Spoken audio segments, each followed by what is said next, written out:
Welcome to BPC news. బులెటిన్ల ముందుగా headlines.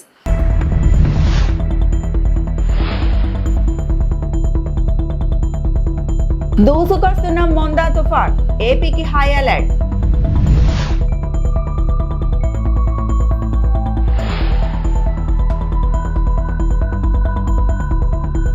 Nagula Chavithi సందర్భంగా ప్రత్యేక పూజలు నిర్వహించిన హోంమంత్రి అనిత.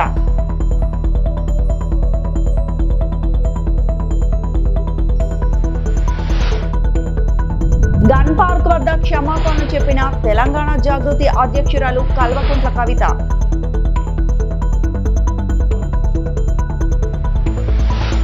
విజయవాడ అయ్యప్ప నగర్ లో శ్రీ సుబ్రహ్మణ్యేశ్వర స్వామిని దర్శించుకున్న నాగుల చవితి సందర్భంగా ఆలయంలో నాగలింగేశ్వర స్వామికి హోంమంత్రి అనిత ప్రత్యేక పూజలు నిర్వహించారు. రాష్ట్రం సుభిక్షంగా ఉండాలని నాగేంద్ర స్వామిని కోరుకున్నాం. ఆలయ పండితులు వారికి వేద మంత్రాలతో ఆశీర్వదించి తీర్థ ప్రసాదాలు అందించారు.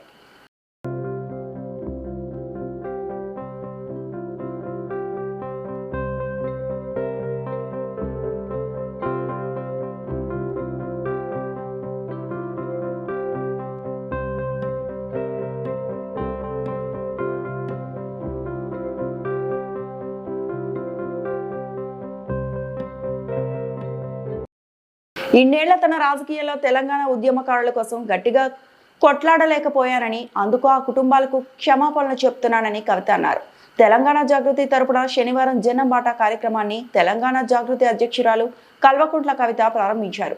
అంతకంటే ముందు గన్ పార్క్ వద్ద అమరులకు నివాళులు అర్పించాక ఆమె మీడియాతో మాట్లాడారు. తెలంగాణ రాష్ట్రం రావడానికి 1200 మంది అమరులైనరని చెప్పి మనమే అనేక చెప్పుకున్నాం. అసెంబ్లీలో చెప్పినాం, అన్ని చోట్ల చెప్పినాం. కానీ ఆ అమరవీరుల కుటుంబాలకు మనము ఇవ్వాల్సినంత గౌరవం ఇవ్వలేకపోయినామన్నది చాలా బాధాతప్త హృదయంతో ఇవాళ అనుకోవాల్సినటువంటి సందర్భం. ప్రతి అమరవీరుల కుటుంబాలకు 10 లక్షల రూపాయలు ఒక ఉద్యోగం ఇస్తామని చెప్పుకున్నాం. కానీ 1200 మంది అమరులని మనమే చెప్పి 580 మందికి మాత్రమే మనం ఒక 10 లక్షల రూపాయలు ఇచ్చుకున్నాం, ఉద్యోగం ఇచ్చుకున్నాం. మిగతా వారికి మనం న్యాయం చేయలేకపోయినాం. ఎట్ ద సేమ్ టైం ఇవాళ నేను కోరేది ఒకటే, మనం ఉద్యమం డబ్బుల కోసం చేయలే, మన ఉద్యమం మనకు ఉద్యోగాలు రావాలని చేయలేదు. తెలంగాణ యావత్తు బాగుండాలి, అందరం బాగుండాలని చేసినాం. కాబట్టే ఇవాళ ఇక్కడ ఈ పవిత్రమైనటువంటి గడ్డ సాక్షిగా, ఈ అమరవీరుల స్తూపం సాక్షిగా నేను ప్రమాణం చేస్తూ ఉన్నాను. ప్రతి అమరవీరుల కుటుంబాలకి 1200 మంది కుటుంబానికి ₹1 కోటి ఇవ్వాలని ఈ ప్రభుత్వాన్ని నేను డిమాండ్ చేస్తూ ఉన్నాను. ప్రతి అమరవీరుల కుటుంబానికి ₹1 కోటి ఈ ప్రభుత్వం నుండైనా ఇప్పిస్తాం, లేకపోతే ఈ ప్రభుత్వం మార్చి వచ్చే ప్రభుత్వంతోనైనా ఇప్పిస్తామని ఈ సందర్భంగా నేను అమరవీరుల కుటుంబాలకు వారి యొక్క పాదాల సాక్షిగా మీకు తెలియజేస్తా ఉన్నాను. ఆంధ్రప్రదేశ్ కు తుఫాన్ ముప్పు పొంచి ఉంది. దూసుకొస్తున్న మొందా తుఫాను రాష్ట్రంలో తీరం దాటే అవకాశం ఉంది. దీంతో ఏపీకి వాతావరణ శాఖ రెడ్ అలర్ట్ జారీ చేసింది. అక్టోబర్ 26, 27, 28, 29 తేదీల్లో తుఫాను చాలా ప్రభావం చూపిస్తుందని వాతావరణ కేంద్రం పేర్కొంది. ఈ నెల 28న సాయంత్రం కాకినాడ సమీపంలో తీవ్రమైన తుఫానుగా తీరం దాటే అవకాశం ఉందని అమరావతి వాతావరణ శాఖ అధికారులు తెలిపారు. ఆ సమయంలో గంటకు 90 నుంచి 110 కిలోమీటర్ల వేగంతో గాలులు వీస్తాయి. విశాఖపట్నం, తిరుపతి వరకు దీని ప్రభావం ఉండనుంది. హైదరాబాద్ సహా తెలంగాణలోనూ భారీ వర్షాలు కురిసే అవకాశం ఉంది. ఏపీలోని తీర ప్రాంత జిల్లాలో ఉన్నత విద్యా సంస్థలకు 28, 29 తేదీలో సెలవు ప్రకటించాలని వాతావరణ శాఖ అధికారులు సూచించారు. దూర ప్రాంతాలకు వెళ్లే వారు ప్రయాణాలు మానుకోవాలని పేర్కొన్నారు.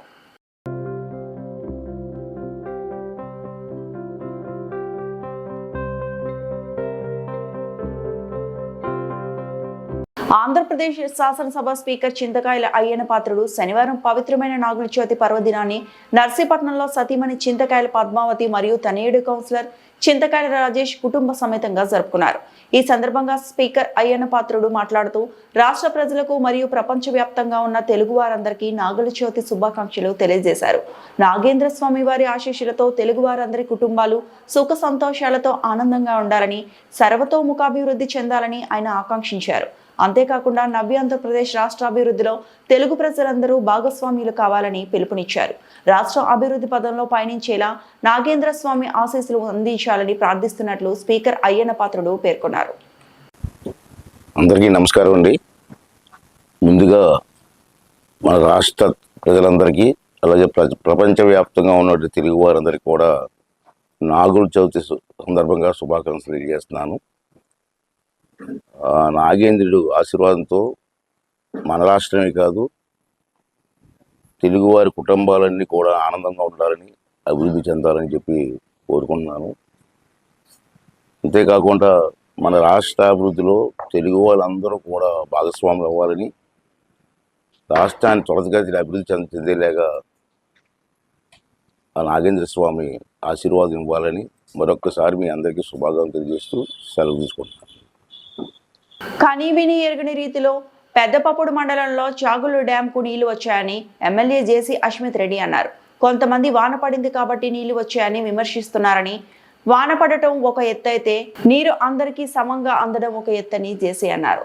తాడిపత్రి ప్రాంతంలో చాగళ్లతో పాటు యాడికి కాలువ మరియు పెదవడుగూరు మండలాలకు పుష్కలంగా నీరు వచ్చాయని ఆయన అన్నారు. ఇటీవల జరిగిన ఐఏబీ మీటింగ్లో కూడా మా నియోజకవర్గంలో ఉన్న చిన్న చిన్న కాలువలు పూర్తి చేయాలని కోరానని, ఈ కాలువలు పూర్తి అయితే దాదాపు 1,00,000 ఎకరాలకు సాగునీరు అందుతుందని, ఈ విషయంపై త్వరలోనే సీఎం చంద్రబాబును కలుస్తానని జేసీ అశ్మిత్ రెడ్డి తెలిపారు.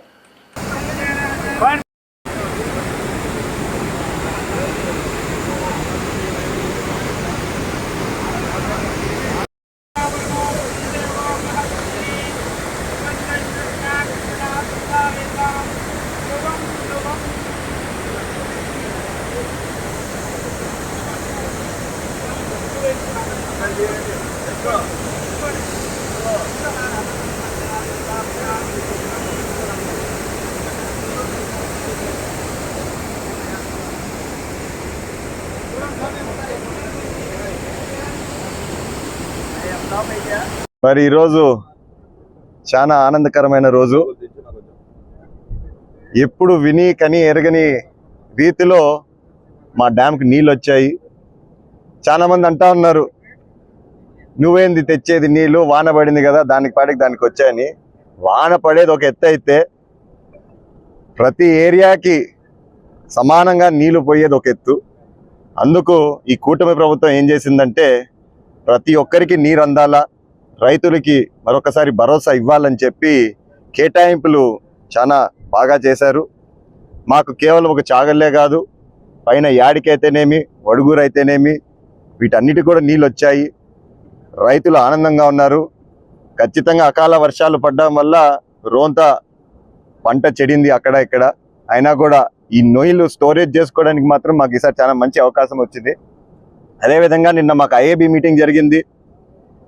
ఆ ఐఏబీ మీటింగ్లో నేను ఒకటే కోరాను, మాకు చిన్న చిన్న కాలువలు ఏవైతే ఉన్నాయో అవి పూర్తయితే దాదాపు మొత్తం మా నియోజకవర్గం కింద 1,00,000 ఎకరాలు సాగు చేసుకునేదానికి వీలవుతుందని చెప్పి, మరి దీనికి అవసరమైన డబ్బులు కూడా పెద్ద ఎక్కువ లేదు.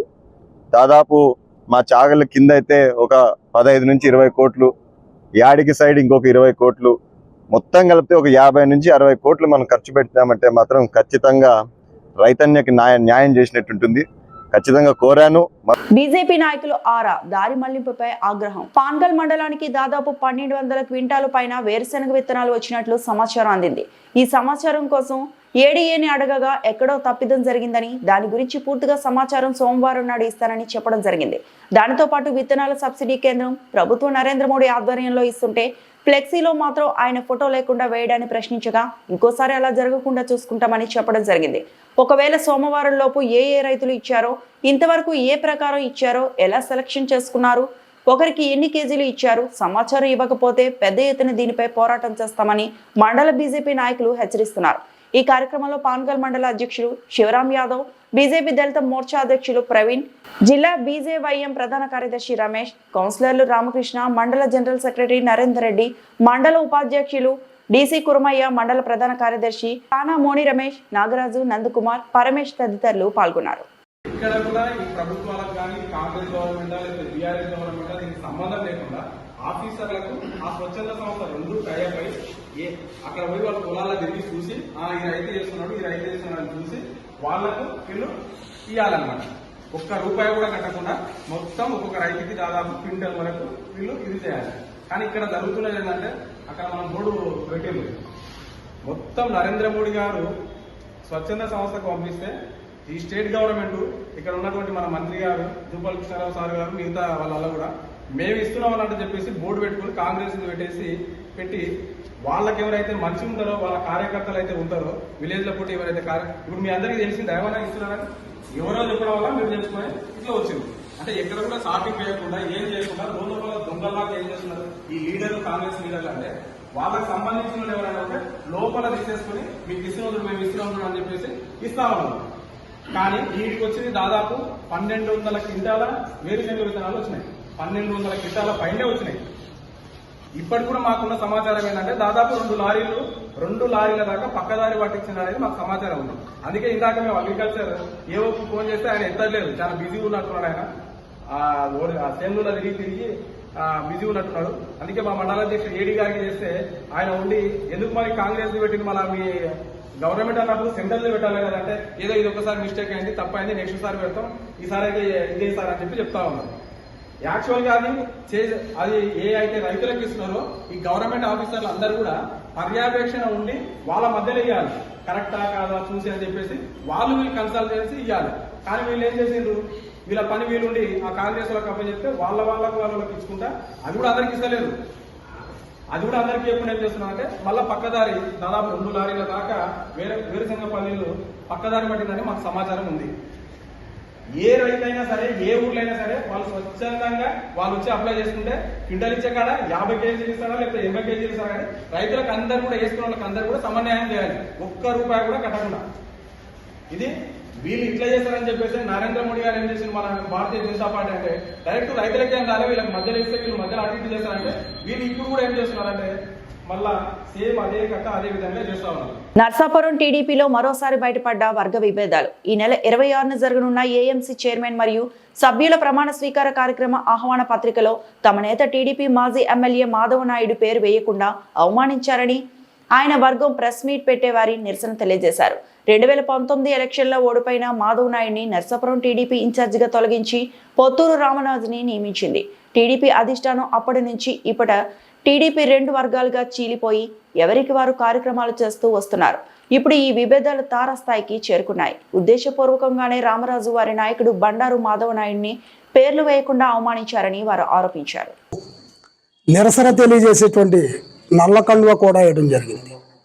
ఎందుకంటే ఒక పక్కన రాష్ట్ర భవిష్యత్తు కోసం నారా చంద్రబాబు నాయుడు గారు, నారా లోకేష్ బాబు గారు, పవన్ కళ్యాణ్ గారు, నరేంద్ర మోడీ గారు సహాయ సహకారాలతోటి కాలికి బలపం కట్టుకుని ప్రపంచ దేశాలన్నీ తిరుగుతూ రేపు నవంబర్ 14, 13, 14, 15 తారీఖుల్లో విజయవాడలో జరిగే సమ్మిట్ కోసం ప్రయత్నిస్తూ ఉంటే మన నియోజకవర్గంలో దానికి భిన్నంగా రేపు 26వ తారీఖున జరగబోయేటువంటి ఏఎంసీ చైర్మన్ ప్రమాణ స్వీకార మహోత్సవంలో స్థానిక మాజీ శాసనసభ్యులు 2014 నుంచి 19 దాకా అభివృద్ధి ప్రదాత ఏ విధంగా అయితే నియోజకవర్గంలో ఆయన అభివృద్ధి చేశాడో నియోజకవర్గ ప్రజలందరికీ తెలుసు.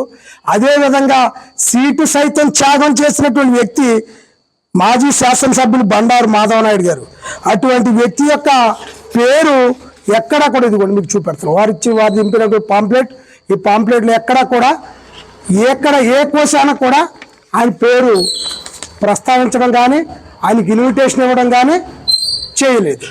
మరి కావాలని చేశారా, బై మిస్టేక్గా చేశారా అనేది మాకు తెలియదు. కానీ నాకు తెలిసి అయితే మేమైతే కనుక నియోజకవర్గం యావత్తు తెలుగుదేశం పార్టీ, జనసేన, బీజేపీ కూటమి సభ్యులందరూ కూడా చాలా ఘోరంగా అవమానంగా భావిస్తున్నారు. ఎందుకంటే నియోజకవర్గంలో ఆ గెలుపులో ఆయన ఏ విధంగా సహాయ సహకారాలు అందించాడు, ఏ విధంగా తిరిగాడు అనేది నియోజకవర్గ ప్రజలందరికీ తెలుసు.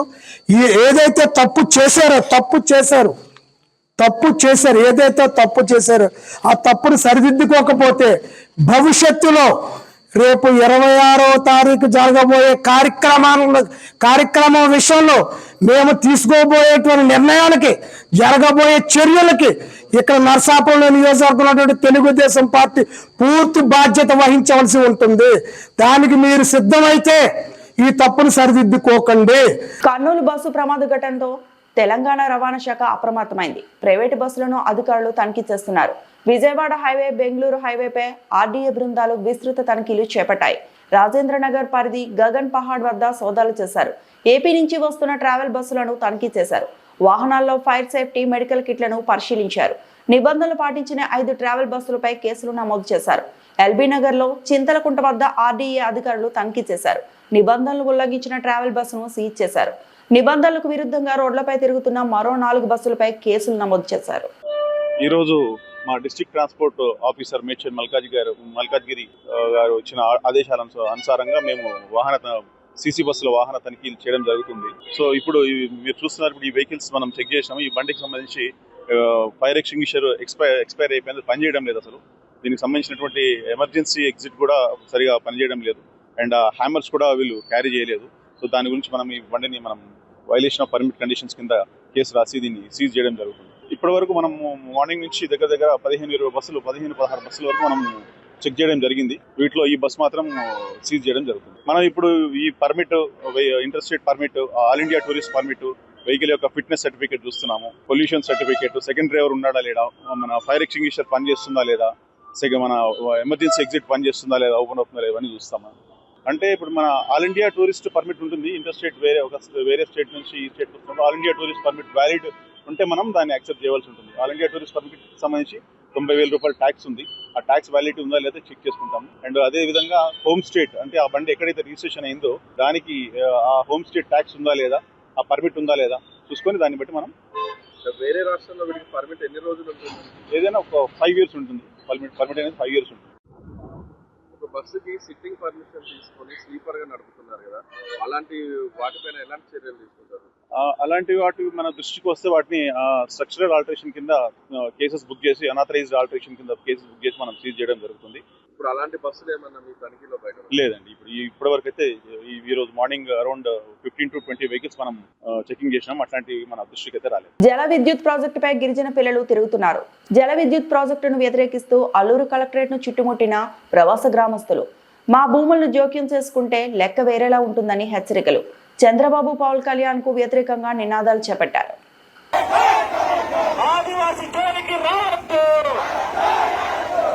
నంబర్ 5113 రద్దు చేయాలి.